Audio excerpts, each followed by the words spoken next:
Hey Mets fans, Brian here, Mets Mayhem. The Mets and Twins played the series finale on Wednesday afternoon, both teams having won one game apiece. The Mets won the first game 5-1, and the Twins won the second game 6-3. The Mets have not yet lost back-to-back games, let alone a series this season. Game 3, the rubber game, let's get into it. With Griffin Canning not feeling very well, this game became a bullpen game for the Mets. Before the game, the Mets sent down Max Kranick. Relax, Met fans, more on this later. And recalled pitcher Justin Hageman. Huascar Brazoban got the start for the Mets as the opener and went up against the Twins' David Festa. David Festa facing Francisco Lindor leading off the game, and Lindor hooked a 1-2 count fastball that was off the outside of the plate, and he rolled it over to Twins second baseman Edward Julian for the first out. Juan Soto uncharacteristically struck out on a 2-2 slider low and inside for the second out.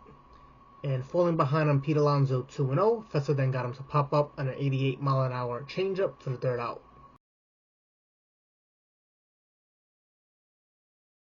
Brazoban getting the start as the opener today, and I thought it was a good call, allowing him to go up against the top of the Twins lineup.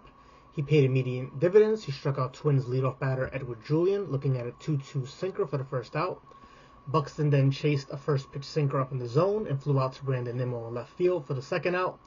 And then Ty France grounded out on a 2-2 pitch to Lindor at short, who fired over to Alonso to complete the third out of the inning. So Jesse Winker pulled the fastball into right field for a leadoff double in the top of the second inning. Brandon Nimmo then blooped a single to left field in front of Harrison Bader. Winker was sent home. Bader charged the ball. He made a good throw right to catcher Ryan Jeffers.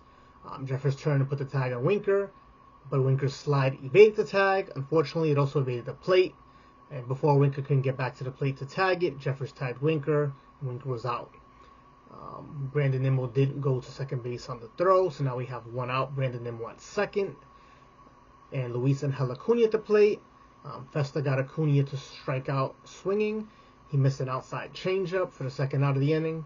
And then Tyrone Taylor, who still hasn't gotten it going yet, hit the ball hard but flew out to Buxton in center for the third out. So Brazoban's still on the mound in the bottom of the second inning, and he walks the leadoff batter Trevor Lenach on a 3-2 pitch. The Mets decided to go to the bullpen at this point. They brought in Justin Hageman to relieve Brazoban. Justin's making his major league debut, and the first batter he faced, Ryan Jeffers, ended up being his first out. Not only his first out, but his first strikeout at that. He struck out Jeffers on a 3-2 sinker away. Brooks Lee then flew out to Soto in right field for the second out, and then Willie Castro struck out on a foul tip to end the bottom of the second.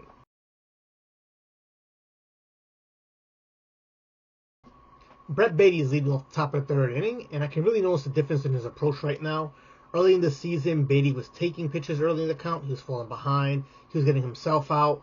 He's being more aggressive now, and we saw that in this at-bat right here. He fouled back the first two pitches before lining out to Bader on the seventh pitch of the at-bat for the first out. And then Hayden Sanger getting the start at catcher, flew out on a 3-2 pitch to Buxton in center field for the second out. Festa then struck out Francisco Lindor on a slider down and in for the third out. During that at-bat, Festa only threw sliders and changeups to Lindor. His first at-bat, he was primarily working with fastballs. So Festa is mixing up his pitch selection and sequences the second time around the lineup.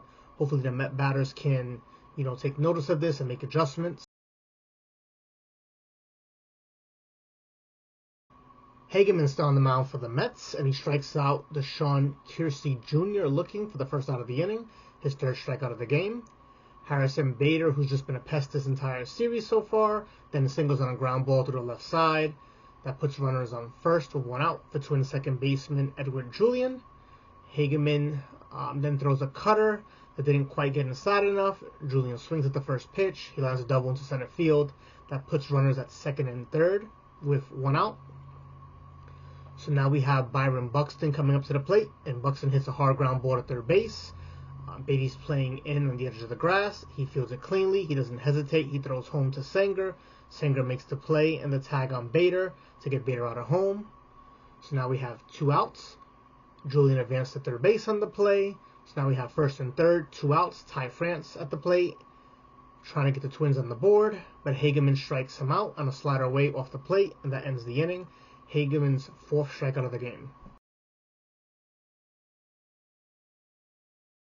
Scoreless game still in the top of the 4th inning. Festa got Juan Soto leading off to fly out to Byron Buxton in center field for the first out. Pete Alonso then singled on a line drive to center field. Jesse Winker swung through a 3-2 changeup to strike out. And then Brandon Nimmo worked the count full before walking. So now we have Alonso on second, Nimmo on first, 2 outs, and Luisa Helacuña at the plate. And after a 9-pitch at bat, Festa strikes him out again, this time looking at a sinker that caught the outside corner to retire the side. Hageman is still on the mound for the Mets, and he retired the Twins in order. Trevor Lanach flied out to Tyrone Taylor in center field. Ryan Jeffers popped out to Acuña at second base, and Brooks Lee grounded out to Acuña, who completed the out, throwing over to Alonso at first base. Tyrone Taylor singles on a ground ball to the left side and into left field, leading off the top of the 5th inning. It's good to see Taylor do something productive. We're going to need him, especially with Siri going on the IL. Brett Beatty then lined a single to center field, moving Taylor to second base. So we have runners on first and second. Hayden Senger up. Senger tried to sacrifice bunt, but he fouled the first 2 pitches back. Then he struck out after pulling in the 0-2 hole. So now we have 1 out, runners still on first and second. Francisco Lindor at the plate, and he was hit on the very first pitch of the at-bat.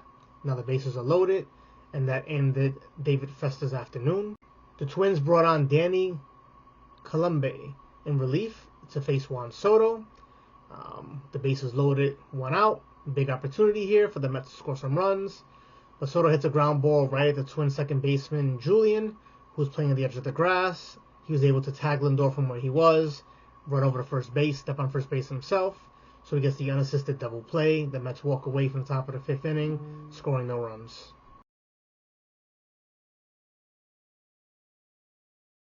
Willie Castro leading off the bottom of the 5th inning against Justin Hageman, and Castro doubles to center field.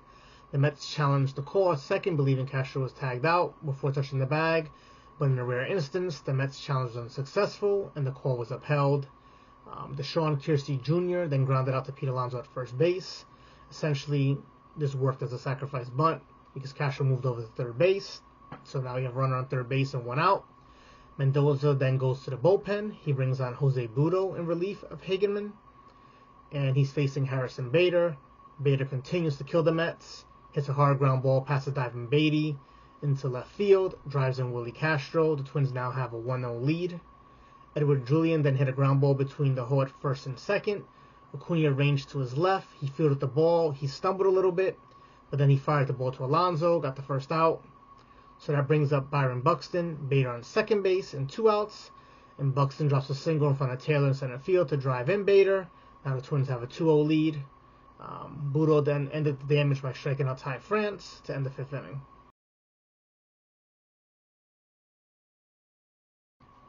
Danny Colombe is still on the mound for the Twins, and he gets the Mets in order.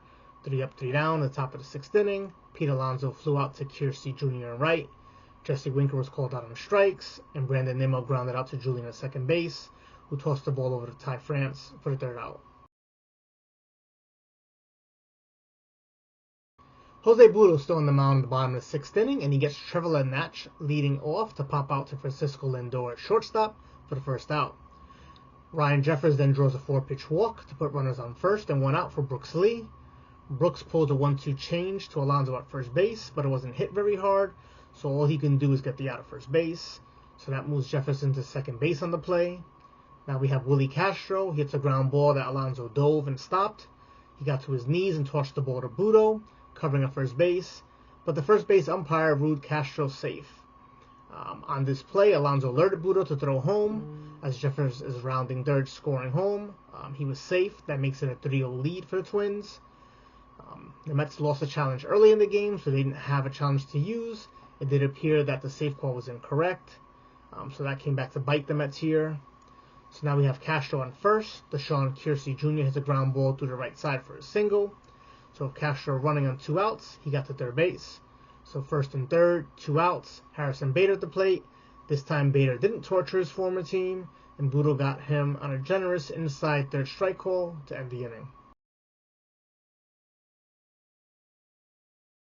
Lewis Varland now pitching the top of the seventh inning for the Twins, replacing Colombe, who got some big outs for the Twins. And he's facing Luis and Helicunia. And Luis struck out on 3 pitches. It's the first time he's struck out 3 times in a major league game. Not a milestone that he's going to care for, but if you play long enough, it's bound to happen. Tyrone Taylor then came up, and during his at-bat, he had a line drive down the first base line foul. It caught the first base umpire right in the side of his head, Adam Hamari. There was a lengthy delay in the field as the trainers attended to him, and eventually he got up on his own and walked off the field. So Taylor finishes the bat. He grounded out to Brooks Lee at third base for the second out. And then Brett Beatty, who's playing the field and played recently, has been very positive. Lined a single to left field for his 3rd hit of the game. With Beatty at first, 2 outs, and Sanger due up. Mendoza sent up Luis Torrens as a pinch hitter instead. Unfortunately, Torrens grounded out to end the inning, hitting one right to Julian at second base, who tossed over to France to retire Torrens for the 3rd out.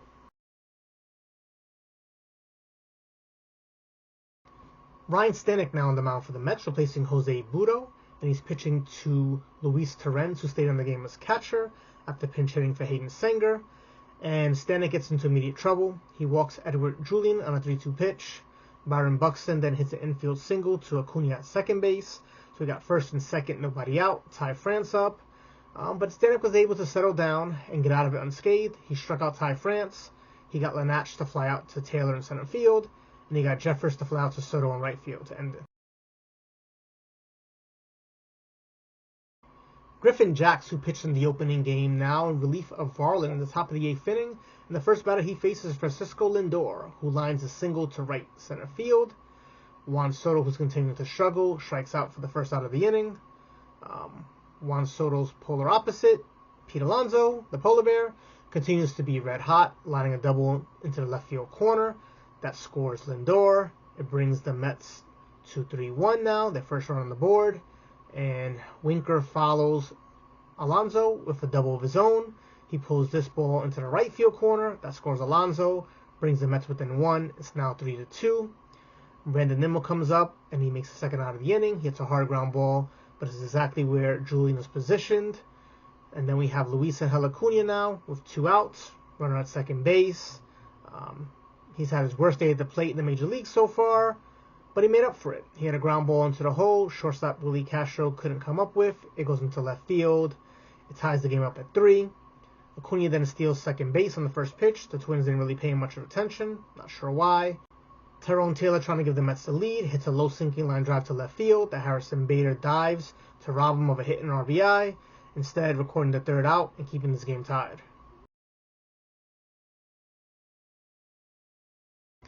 AJ Minter came on to pitch the bottom of the 8th inning, and he strikes out Brooks Lee swinging for the first out.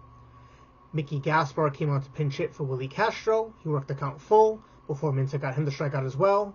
So that's 2 quick outs. Kiersey Jr. then popped up to Brett Beatty, who went back and slid into foul territory to make the play and end the inning.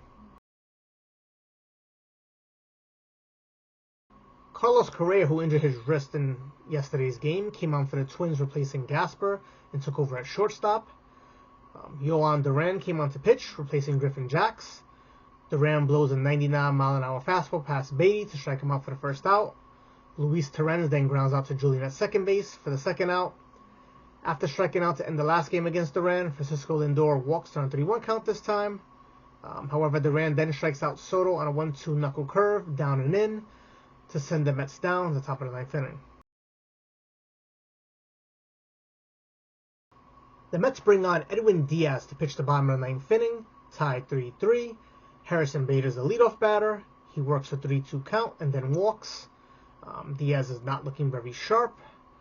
Edwin Julian now up. Bader steals. The call is safe, but Lindor is signaling for a crew chief review. The Mets asks for it. After a few minutes, the call was overturned. Bader was ruled out. While he did beat the throw and he did beat the tag, Lindor kept the tag on him. Bader did come off the bag for a moment, so he's out. This is a great lesson out there for the kids playing. Always keep the tag on the runner for a couple of seconds. You never know if they come off the bag or not. So Diaz goes to full count again, but then breaks off a nasty 3-2 slider to strike out Julian. Possibly the best looking pitch he's thrown so far in this game. It came at the perfect time. He then blows a 98-mile-an-hour fastball up in the zone past Buxton to strike him out, and that ends the inning. Going into extra innings now, top of the 10th inning, Juan Soto starts off as the runner on second base since he made the last out in the 9th inning. Pete Alonso walks on a 3-1 count. Now we have runners on first and second, nobody out. However, Jesse Winker went up first pitch swinging, grounded the first pitch right to Julian at second base, who tossed over to Correa covering second, who then fired over to Ty France, and that completed the double play. So 1 pitch, 2 outs. Was feeling really good with first and second and no one out, and all it took was for 1 pitch to erase that. And then that brings up Brandon Nimmo. Soto on third base, 2 outs. Could he come through for base hit to maybe score him? And that wasn't the case. Brandon swings at the first pitch, hits a weak pop-up, caught by the third baseman, Brooks Lee, in foul territory. So the Mets started this inning promising, but walk away with no runs scored. Reed Garrett now on to pitch for the Mets in the bottom of the 10th inning. The speedy Byron Buxton, who made the last out for the Twins in the 9th, is the runner at second base. Ty France, first batter up, and he lands a 1-1 pitch to center field, and that scores Buxton pretty easily, giving the Twins a walk-off win. Takeaways for this game. The Mets offense was asleep most of the game. They fell behind 3-0, but came to life late in the game. They could have taken the lead in the bottom of the 8th inning, if not for Harrison Bader diving grab on Tyrone Taylor's line drive. I liked Brazoban as the opener. Let him face the top of the Twins lineup instead of Hageman. In his Major League debut, Hageman looked good though, going 3 1/3. He allowed 1 run on 3 hits. He didn't walk anyone, and he struck out 4 batters. I mentioned at the start of this video that Kranick was sent down, but not to worry. He wasn't going to pitch today anyway. He wasn't available after going multiple innings the day before. And even though the rule is he's supposed to stay down as a pitcher for 15 days in the minor leagues, there's a loophole that the Mets are going to take advantage of. Jose Siri is going to go on the injured list, and you're allowed to bring up a player regardless of how long they've been down in the minor leagues to replace that player on the injured list. So Kranick will be recalled back up. Hageman will likely be sent down as well, with a position player coming up. No transaction has been made yet, but look out for that. Let's talk about Brett Baty. Brett Baty made a great play in the bottom of the 3rd inning. Hard ball hit by Buxton. He threw a strike to Sanger at home to nail Harrison Bader trying to score. He made another nice play in the bottom of the 9th inning, going back and making a diving catch away from the plate in foul territory to end the 9th inning. He also picked up 3 hits on the day. He's showing some signs of finally getting out of it. He needs to show more, but this is a start. Juan Soto, on the other hand, he's not playing horribly, but he's not playing up to expectations. In the top of the 5th inning, he really squandered an opportunity for the Mets to not only get on the board, but break this game open possibly. Bases loaded, 1 out. The Twins bring on Colin Bay to pitch to him, and he hits a ground ball right at Julian at second base for the unassisted inning-ending double play. The bottom of the 5th inning, the Mets lost a challenge play on a tag play at second base. Losing this challenge made them lose the challenge for the rest of the game, which came back to bite them in the bottom of the 6th inning when Willie Castro was ruled safe after Alonso dove, stopped the ball, threw to Budo at first base. It looked like Budo may have had him. He was called safe. Ryan Jeffers then came around third base and scored the Twins' 3rd run because of this. Now you may ask yourself, the Mets lost their challenge. How is it they were able to challenge the call on Bader when he stole second base and then was ruled out? And that's because if a team uses all their challenges up after the 8th inning, the crew chief can then signal for a crew chief review. That's what Lindor was asking the Mets to ask the umpires for. The umpires got together, they agreed, and that's why they reviewed it, and then the play was overturned. So the Mets fought back in the top of the 8th inning. Lindor singled, and after Soto struck out, they got back-to-back doubles by Alonso and Winker that brought the Mets within 1 at 3-2. Acuna, who struck on his prior 3 at-bats, then tied the game with a ground ball to the left side, so that was good to see. He stole second base on the first pitch. Kind of surprised the Twins didn't hold him on, or at least throw over. He almost scored the Mets' 4th run, and maybe the game doesn't go to extra innings, but Harrison Bader robbed Tyrone Taylor of a line drive and an RBI to keep the game at 3-all. Personally, I'm sick of Harrison Bader, and I'm glad to not have to see him anymore. He absolutely killed the Mets all series long. Interesting move by Mendoza. He brought Diaz on at the bottom of the ninth versus the 10th inning. I guess he just wanted to make sure the game got to the 10th. I think you might want to keep Diaz for the 10th because you know that there's going to be a runner on second base. Diaz is the big strikeout pitcher. At the same time, Diaz has a slow delivery, so he's easy to steal on. So I can see why he pitched the 9th inning instead of the 10th inning anyway. Either way, can't kill Mendoza. Reed Garrett's been great, and I don't mind seeing that situation either way. So the Mets lost this game to me early in the game when Soto missed the opportunity with the bases loaded and 1 out. Also in the top of the 10th, Alonso walked. We had Soto on as the free runner at second base, so we had first and second, nobody out. We need, honestly, better at-bats from Winker and Nimmo in that situation. Winker jumped on the first pitch, rolled it over to second base. 1 pitch, 2 outs on the double play. Nimmo then popped up on the first pitch, and that was it. The Mets lost the first back-to-back game now, the first series of the season. They go 3-3 on the road trip. They come home with a record of 11-7. They're playing Thursday evening at home versus the St. Louis Cardinals, who are 9-9 in the season. Griffin Canning will make the start on 6 days rest. He's going to go up against Andrew Palante for the Cardinals. I'll be back to recap the game, as well as provide any other noteworthy Mets news. But until then, Mets fans, let's go Mets.